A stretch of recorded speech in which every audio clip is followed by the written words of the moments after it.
leadership and service in luxury starts from the top. And I think you need to hire for people that have a passion for service. And yes, it's amazing to make money and it's great to grow. But I think that once you move away from those mission and values, you really lose the essence and the soul of what a business is and why they exist. And then they just become a building. Welcome to Luxury on Air, where we explore the trends, innovations, and personalities defining and redefining the luxury industry.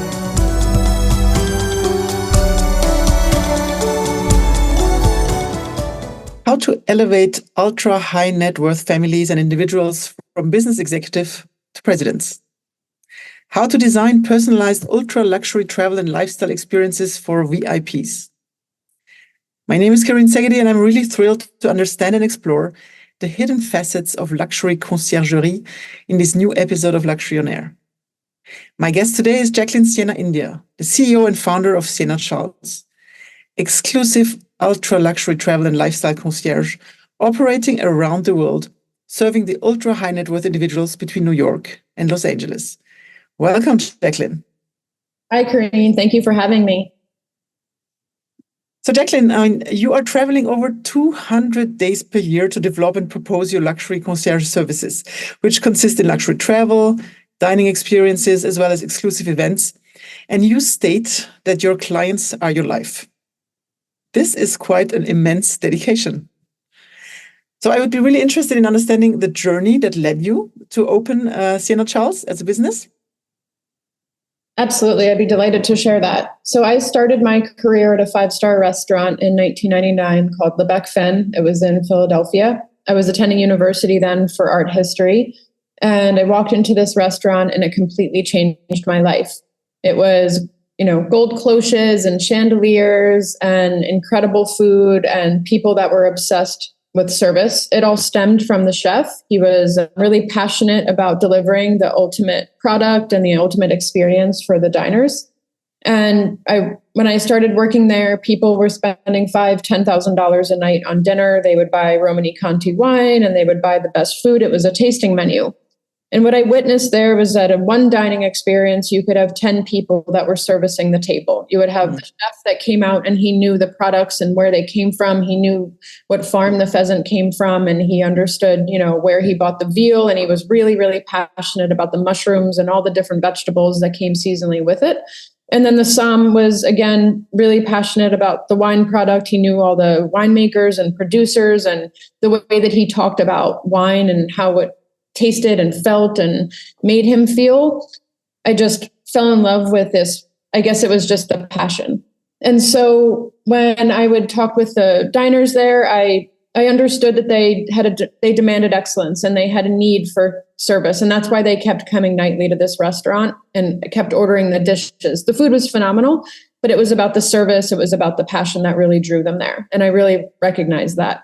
And listening to them and talking to them, they would talk about how they would travel to London and Paris and how New York and all the great restaurants they would eat at. And I saw a thread. It was that they were going to restaurants that treated them the same and that wanted to deliver that service experience. And so I really became obsessed with understanding the client's needs.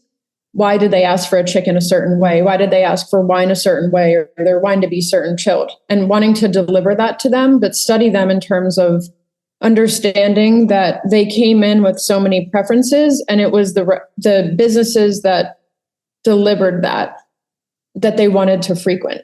So I graduated from school. I wasn't really keen on working in art history. It seemed quite boring at the time, maybe sitting at a museum or a gallery. And I ended up getting a job at a travel agency.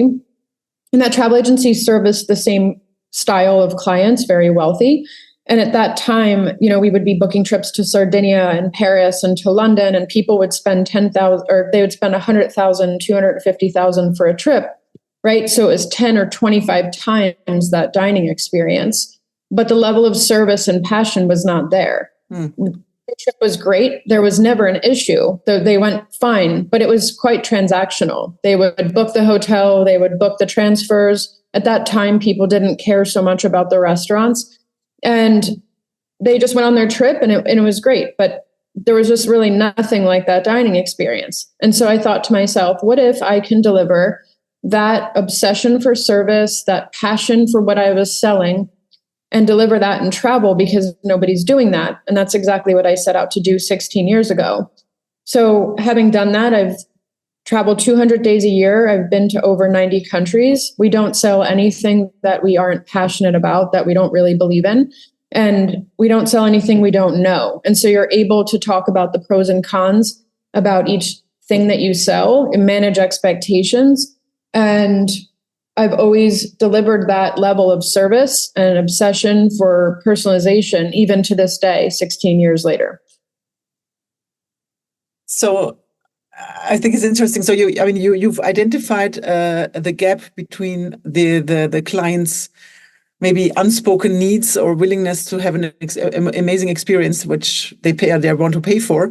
But you've seen as well that there was no provider that was ready to be so obsessed as you about the client's needs and their experience. So who are your clients? I mean, who are the clients that would now maybe less turn themselves to travel agencies because they are disappointed, or the travel agencies sell things that they haven't tested? Can you maybe give us more indication about who are the clients that join you? How do you recruit them? Is it more recommendations? Is your reputation on the market? How is your business model working? It really comes from reputation. My reputation is everything. If you take a quick Google at myself or the company, our reputation being around for 16 years, we've really held true to our brand. We've really held true to our original ethos. Our clients are families, individuals, and family offices worth 100 million or more. We get them through referrals. We get them through press.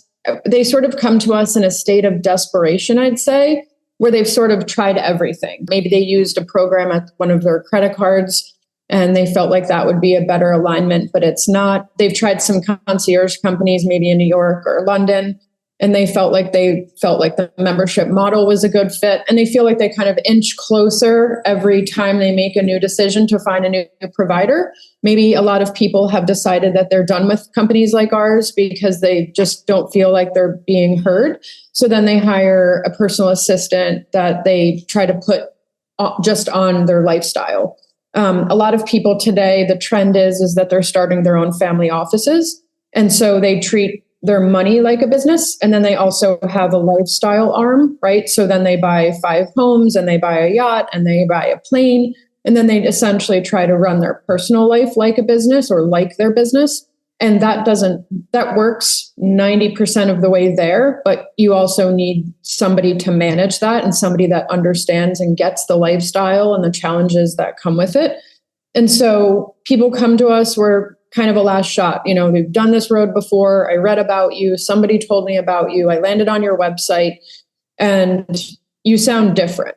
And so it becomes a really natural conversation as I really understand the industry. I really, truly understand the challenges of the industry. And I've built my business on the challenges of the industry and the weaknesses of the companies. I hear a lot of the same issues, a lot of the same problems over and over. And so that inspires me when I hear that in order to create a better product. I think that's the success of business. You can listen to what people want and you can immediately put it into play. And so I tell them about who I am, my approach. I talk to them about all the places I've been to make sure we're aligned, and that they're really willing, again, to delegate. They're willing to relinquish control because they're kind of scared that they're going to get burned again. And it's a really great relationship. I become friends with all of our clients. They join because of me. They understand that running a business, these are the most successful people in the world. And they know that in order to get the job done right, you have to hire well and you have to delegate. And so when they meet me, they know that they found the right person to spearhead the lifestyle and personal arm of their life. And they feel probably the passion and the dedication that you have as well to serve them well, which I can hear when you tell your story. So I think our listeners are very interested in getting behind the scene of the ultra high net worth individuals and understanding how they live and what experience would you prepare for them. Can you give us a few examples of what exceptional places or exceptional travel experiences you are organizing for them? what are you proposing? It really depends on the individual. I always say we have a lot in our toolbox to offer them, right? Having been in 90 countries, being really passionate about all those destinations, and then knowing the people and the products and the hotels within that, we have a lot of options. It really comes down to the person. We work with a very specific niche, right? 100 million all the way up to, we have clients that are crazily enough hitting the trillion mark. But everybody's different. Everybody likes to spend their money differently. They have a different vision for each trip. I would say there's no such thing as vacations anymore with this set. Travel is a lifestyle. They're moving about in a highly nomadic sense of where they are pursuing their life, their passion, and learning on a daily basis. So if they get an idea and they're in New York and they see an artist and they want to learn more about that artist, and then he just happens to be in London, they want to go to London. And if they taste a wine in Napa or at a restaurant, and then they want to go deeper into that winery or learn from the winemaker, then they're just constantly moving at a very rapid pace. For us, we understand in the beginning that each person is different and that how they want to spend their money is different. So it's not just luxury for luxury's sake. Sometimes we'll have a billionaire client that wants to spend $500 a night on a hotel. He does not believe that the hotel is the center of his universe. He would rather be outside the hotel. We have clients that are maybe worth a tenth of that, and they will spend $35,000 a night on a hotel because to them, that's the center of how they want to spend their trip. And then that's what makes them feel comfortable. So everybody is different. Understanding who they are in the beginning, what's their taste level in terms of design, how much do they want to spend nightly? Do they want a driver to wait with them all the time, or do they want to go point to point? What kind of guides do they like? What time do they wake up? What are their preferences in terms of dining and communication? And then from there, like I said, we have that toolbox of 2,000 vendors we work with, and we design experiences from there. So that's just in a global sense, but also it's on a trip by trip basis. Is what are they looking to achieve from that trip? Sometimes it doesn't need to be crazy. They just want to spend time with their kids because they're always working. And we don't need to overplan or sell them something crazy. We just understand the need of that. They want to relax. So we look at it from a client perspective, we look at it from a trip perspective, and then we bake that all in. Okay, so very, very personalized the way you describe it. Is there any destination or maybe mode of transport such as yachting that is particularly asked for or in fashionable now? Of course. So I think I'd like to divide clients into like wanting to be seen and then they've already been there, done that, right? So there's clients that want to go to Italy and they want to be in the now, they want to be with the scene, right? So those are the Capri destinations. Or there's people that have been there, done that. They don't want to be with the crowds. And then we suggest them somewhere like the islands off of Sicily or Sardinia. So again, we divide and make sure that we understand the need of the client. Modes of transportation. All of our clients have a private plane. If they don't have one yet, they're just getting into the chartering and they're starting to be obsessed with that world. Once you shift over to private chartering, your world changes and you can't go back to commercial, understandably so. For me, there's nothing better than yachts. That is to me the ultimate in luxury 6-star service. You have a $20 million asset that's been purchased generally by a billionaire. He has trained everybody in his likeness of how he wants everything to be incredible. He has hired the best team in the world because he can afford it. And then he's opening that product to other people. Totally different than a hotel, different mindset. Yes, it's a business, but it doesn't make it money. It just transfers, the asset in terms of making it just positive, cash flow positive. So totally different. But for me, yachts are the ultimate, and we recommend them as much as we can. Interestingly enough, it's not people's first choice. We look at how we have different clients and their different parts of their career and their life and different parts of their wealth. So maybe somebody at that 100 million mark has really put his head down, has been working his whole career, hasn't traveled much. And so we don't need to immediately throw him into a yacht, right? He hasn't really experienced the top hotels of the world, or he hasn't moved up. So we stage them out and we make sure that they understand, we get a global perspective of where they want to visit, what's on their bucket list. And then we can move them up to that yacht experience. But we like to do it slowly so they really understand the differences between the two. So yeah, I see. I mean, there always has to be another dream, or there's something that you haven't tried, and you don't want to start with the ultra experience first. Maybe another question on the service levels, because I listen to you. I mean, the people are. I mean, your clients are working a lot. I mean, they're used to being helped and serviced as well in their professional lives. How do you assure that you are quick and responsive, that your service providers as well are up to the standards that you would like them to be? I mean, you probably hardly can sleep, or your team, you have to be 24/7, no? For 24/24. Well, I sleep 9 hours a night. So that is, well done. Sleep for me is repair. It's about being able to sleep so you can, perform at the level I need to do on a daily basis.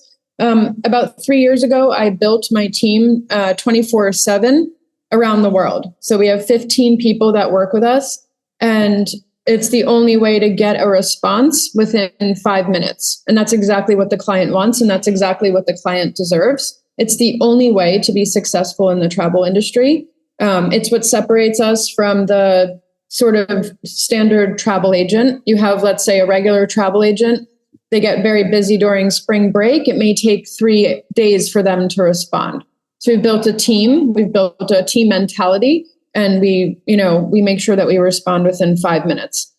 When people go on the trip, that's where all the heavy lifting really starts. So we spend an enormous amount of time picking the destination, customizing the destination, really peppering in all the details and making it really about them. We could work on a great destination for 2 months with them. But then as soon as they go on the trip, that's when we're ripping apart everything. We're changing restaurants. How do you know if you want to eat pasta the day you arrive? Maybe, we've booked you a great Italian restaurant, but maybe you ate pasta the day before you got there and you kind of want to eat lighter. So that's when we're literally removing every reservation that we worked so hard to get, and we're creating new reservations and going with the whims of the client. And how do you make sure that your service providers, you mentioned 2,000 service providers you work with, always deliver the quality that your clients deserve and that you strive to have? I mean, are you constantly adding and removing and testing and changing? Yep. That is my core role. So within those 90 countries and 2,000 providers, I've tried every single one of them. So I think having that beginning conversation, whoever's leading the team, whether it's the owner or the manager, having that same ethos that I do for service, that same obsession for service needs to be there. But we're using those vendors so much that if somebody doesn't live up to that, or a client doesn't feel like it's right, it immediately comes out of the black book and I'm immediately finding a new vendor. So client feedback is really important. And then we're just pushing them to the limits in terms of, so we handle all communication clients throughout the trip and before the trip.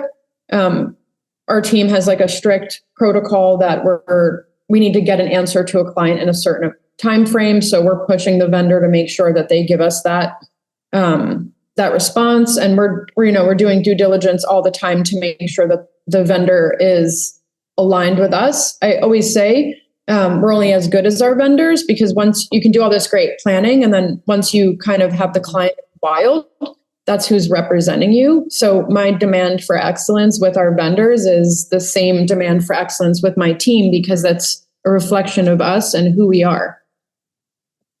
So how, looking at the hospitality industry as a whole, since COVID and the pandemic, there has been a lot of hotels and restaurants that couldn't recruit anymore. The service level goes down. The personnel doesn't want to work on the weekends or out of office hours. So the general perception is that the quality and the service standards have reduced since the pandemic. What is your counsel, or what would be your 3 takeaways for the hospitality and restaurant industry to make sure and to invest in to be able to continue to exist and to continue to work with you?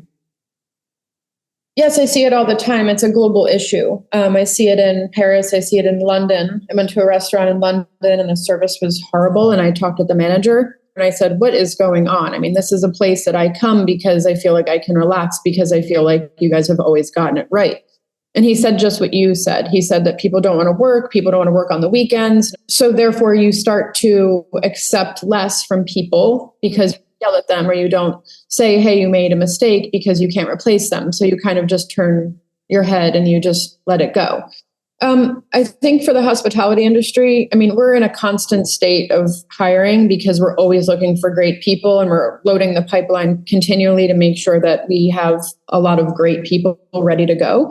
I think it's about soft skills versus hard skills, right? You have to hire for passion for service. There's a great book. It's called Hiring for Attitude. You could teach the rest, right? You could teach somebody to carry a plate, take an order.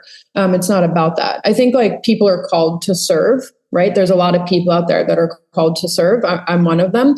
And you have to look for people that really lead from the heart and want to serve and really care. You know, it's a shame because I believe that in our culture and our society now, we value billionaires and tech, billionaires and, we all look up to these people that have so much money, and we think that they're gods, right? But I think that if you're serving people and you are doing what you're meant to do, if you're called to serve, I think that that's all you can really ask for in life, and being able to help people and be genuine to people and assist them. I think that the rest will follow for people because you'll be aligned with what you were supposed to do. And I think that there's really special people. And I think that that's the people that the service industry really needs to focus on. Don't just fill the role to fill it.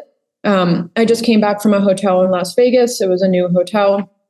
And they must have, a casino didn't close, right? So in order to find 2,000 people in a small place, they must have had to pull from people that were not formerly in the hospitality industry. And there wasn't a lot of training that went on. And the people were rude and they were nasty. And the answer was always no. And it needs to be at the top, right? You need to have somebody at the top that is obsessed with customer service that trickles down to. It's like when I have a guest over, or I'm cooking a dinner party, or I have people staying for the weekend, I'm running around and I'm buying all their favorite things, and I'm super busy, like making sure that their room has great flowers and a little card. And like, I make sure I have all their favorite meals, and I have all these special touches for them. And I think that leadership and service in luxury starts from the top. And I think you need to hire for people that have a passion for service. So does it mean, listening to you, does it mean that you would move away from the bigger hotels, chains, restaurant to more family-owned boutique style places? I do. Yeah. And I look at many hotels, and when you look at a lot of the brands that have been acquired, I think that those mission and values are really what is the foundation of why that business started in the first place. And yes, it's amazing to make money and it's great to grow. But I think that once you move away from those mission and values, you really lose the essence and the soul of what a business is and why they exist. And then they just become a building. And so I don't like larger hotel brands anymore if it is the best version of what it could be, because there's a phenomenal leader that's there that really still cares, then of course we'll use it. But every hotel is on a case-by-case basis, who that leader is, and then what is the messaging that they're giving, because it really reflects in everything they do. Understood. Thank you for this. It's very, very interesting. I'd like to maybe move as well in the topic of technology. We say that we speak about the future luxury trends here and what is the evolution. How do you make use of technology to serve your clients better? Is it the speed of communicating with them? Is it helping them in their daily planning or connections? Or is it more, do they want to look more for digital detox, because now the holidays should be something where you don't work and you're not always connected? Absolutely. So, for me, technology is in the background, human is in the foreground, right? If you run an ultra luxury company, it's just expected that you will invest and you have the money to invest in technology in order to create a scalable operations and deliver products and messages to client in a timely and efficient manner. We invest heavily in this. I came from 5 years ago, we were charging people $75,000 a year. We're an ultra luxury company. I lived and breathed that. And I use Amazon. I order toilet paper. It's there same day, right? It's a $5 purchase. And I thought to myself, the way we deliver information, the way we send PDFs, and the way that you can buy toilet paper for $5, that is a luxury company, because you can have whatever you want immediately. You can look by price, you can look by, paper weight for toilet paper, and then you can have it there immediately, right? So that's luxury. That's a simple luxury. And so I ripped apart everything that we were doing and how we were communicating to the client, because the way we were sending PDFs or the way we were sending information didn't feel luxurious. And I think that that's how you can use technology, because it's about delivering information the way that the client wants it and delivering customer service and responding to their needs exactly how they want to, when they want to. And so building the team 24/7 around the world, we use a shared inbox. And I believe we still have a one-to-one service, but I believe that in order to really service them properly, we have to work in a team setting. And so looking at everything we do and being a consumer myself, how can we push the limits on service, and how can we use technology to get there? It's in the background because it's more used by the team in order to make things efficiently. There's some companies now, concierge space, that say that they have AI, or they say that that's, they use that as their leading point. And I think, to me, it's a great trend, and I think it'll get the conversation started, but you have to invest in people, and the technology is just a tool in order to help them work better. Mm. So for you, technology is you invest in technology to serve your clients better and to be connected. What about the travelers, so your clients who are traveling the world? Are they looking for connectivity, or are they more looking to switch off? There is no trends that I see in digital detox. Their business and their social lives are too demanding. People don't have the capacity or want to really lose the pulse on things. People enjoy their work. They enjoy their lifestyle. They are deepening their passions and learning. They live very fulfilled lives with their family and friends, and nobody really feels the need to be isolated. I think there's a lot of trends, which I think applies to masses. I think like digital detox to me applies to like a lot of like the millennials who are just literally on their phone 9 hours a day looking at nothing. I think when you look at things from a different perspective, when you become a successful entrepreneur or CEO, you can create a proper digital detox by essentially building layers around you to help you. So I have 15 people that work for me. I'm not sitting there all day hammering work on my phone. I know how to delegate. I know how to take time for myself in order to properly work at this level. So I don't need a digital detox because I've created layers around myself. And that's what our clients do as well. We handle their travel. They have an estate manager. They have, their CEOs with hundreds of employees. And you just set your boundaries and you delegate in order to be able to have chunks of your time available to your family and friends and your fitness and wellness goals around you. Very interesting. So how do you deal then with a different topic on that shift, the places that you can travel? And we see it now happening more and more and very rapidly, and not necessarily that you can plan for it. How do you react to all these events? And is it becoming more difficult to plan travel? Sorry. It's about knowing the world. Because I travel so much, I get to understand what are the challenges and what are the things that are bubbling up. And then I get to see it on the front lines, talking to the general managers, talking to the suppliers of how their business is shifting and what the take of each destination. To me, I think right now, the most important destinations, and I've been educating my team on, is Asia. And so where can we offer value? Where can we find really unique things to do? There's still a level of exoticism that really exists there. And I think also South America is a place that the ultra high net worth has not asked to go to in the last 5 years. I think it seemed boring to them with all the excitement that was going on in the south of France and Italy and London and Paris. And I think that people are shifting their mindset of where can we go, that there's no war, that there's no political unrest, that feels safe for me and my family to let down our guards and just have a great time. And it's always going to be closer to nature. It's always going to be like places like Africa and places that you could like reconnect with nature. And so I think like just understanding the trends and being at the forefront of the trends, I think is really important to be able to suggest places.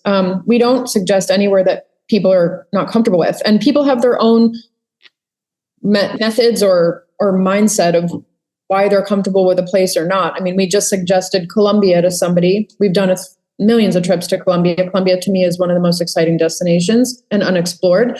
And the person said that he just didn't feel comfortable in Colombia. And we said, not a problem. And we proposed in Costa Rica. So people have their own limits of why they like certain places or not as well, and even if nothing's going on there. So you mentioned getting closer to nature in Africa in particular. We are caring about our planet more and more, and there's more and more conversations around sustainability and sustainable travel.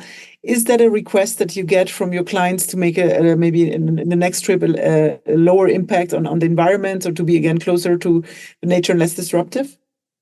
I think being closer to nature when it feels right, it's not always a thing, right? The clients are most of the time in those glamorous places, really pursuing art and dining and shopping.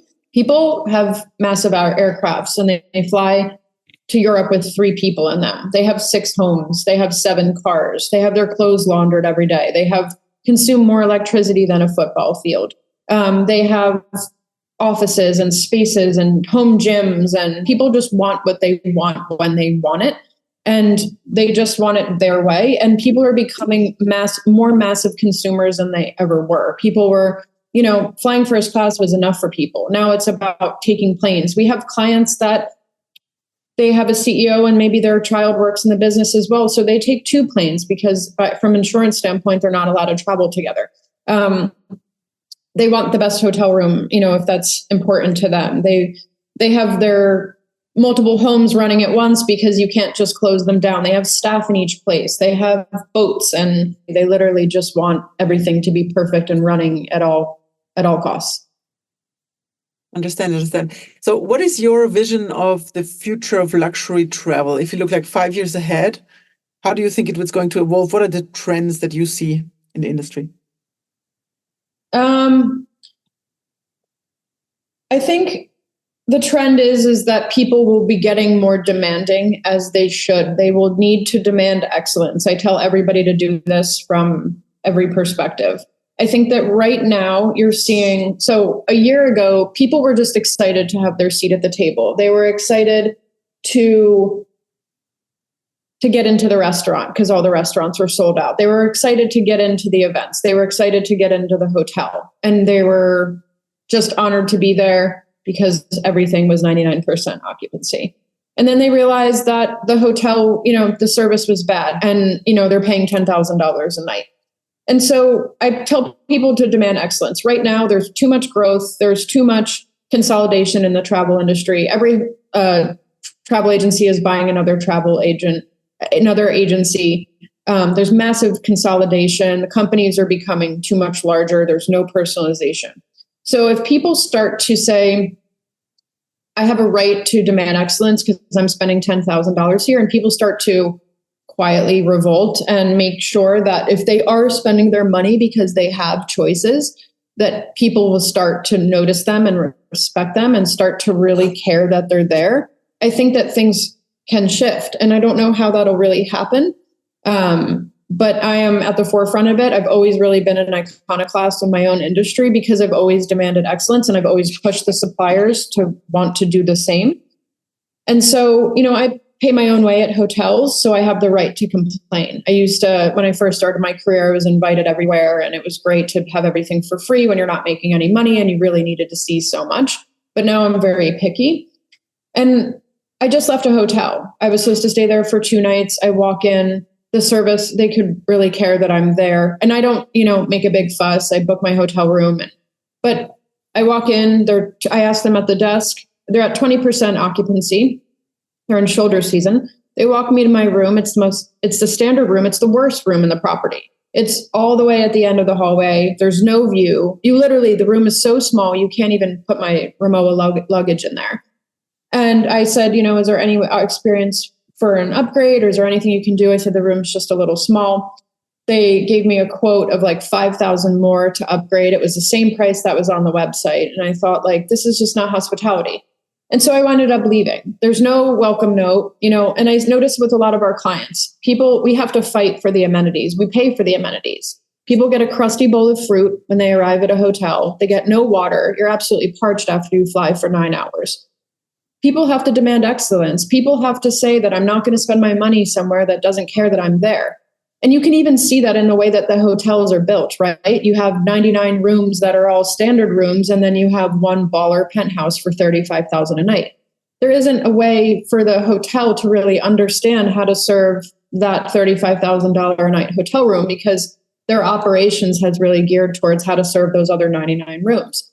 And so people need to pick brands that align with their expectations. They have a lot of money and they have the choice, and they need to demand excellence. So the future is excellence and service. Thank you for sharing your experiences. I think that brings it to life. Can I ask you what was your most memorable experience in all the travel that you've done so far? One of my most memorable experiences was traveling with President George W. Bush.